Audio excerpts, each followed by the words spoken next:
Afghanistan. Donc ici, vous voyez comment les chrétiens sont torturés, maltraités à cause de la parole de Dieu. Donc ici, vous voyez des femmes, vous voyez ici, ce sont des femmes missionnaires. On les a arrêtées, donc on les a attachées, on les a enfermées dans ces sachets ici que vous voyez en plastique. Et d'autres sont déjà mortes et d'autres sont en train d'agoniser. Donc vous voyez comment ces personnes souffrent à cause de l'évangile.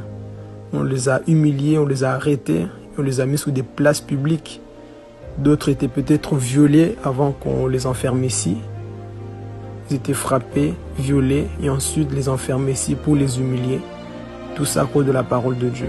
Voilà pourquoi, frères et sœurs, prions beaucoup pour nos missionnaires, car beaucoup de choses se passent en ce sol que nous ne savons pas. Beaucoup sont tués, violés, décapités à cause de la parole de Dieu. Voilà pourquoi nous devons résister.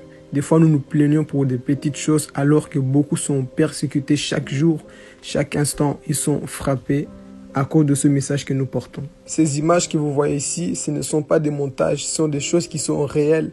C'est des choses qui se passent chaque jour dans le monde entier. Nous qui avons encore cette opportunité de pouvoir parler de Jésus librement, profitons et gagnons des âmes à Christ. Nous qui avons cette liberté d'être au temple, adorons sincèrement notre Dieu. Nous qui avons cette liberté d'être là à parler de Jésus sans qu'on nous arrête. C'est vrai qu'il y a la persécution, mais pas autant à ce que nous voyons ici.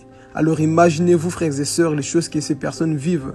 Nous qui sommes là, prions beaucoup et intercédons beaucoup, frères et sœurs. Ce n'est pas le moment de dormir, ce n'est pas le moment d'être encore dans la distraction, mais c'est le moment de plier les genoux sincèrement afin de pouvoir invoquer l'Éternel et prier pour ces personnes, surtout que Dieu leur donne la capacité de tenir jusqu'à la fin. Parce que Marc 13, Matthieu chapitre 24, verset 13 nous dira que celui qui va persévérer jusqu'à la fin sera sauvé. Prions pour ces personnes afin qu'ils ne puissent pas abandonner la foi, afin qu'ils puissent tenir malgré la persécution. Qu'ils puissent réellement tenir, même si on le tue. Comme je dis toujours, on peut tuer les messagers, mais ils ne tueront jamais le message. Le message, c'est Christ. On peut tuer 10 chrétiens aujourd'hui, demain 20 vont parler de Jésus. On peut tuer 40 chrétiens aujourd'hui, demain 1000 vont parler de Jésus. Donc en soi, le messager meurt, mais le message ne meurt pas, qui est Christ. Voilà pourquoi je voulais t'encourager à ne pas être découragé en suivant cette vidéo.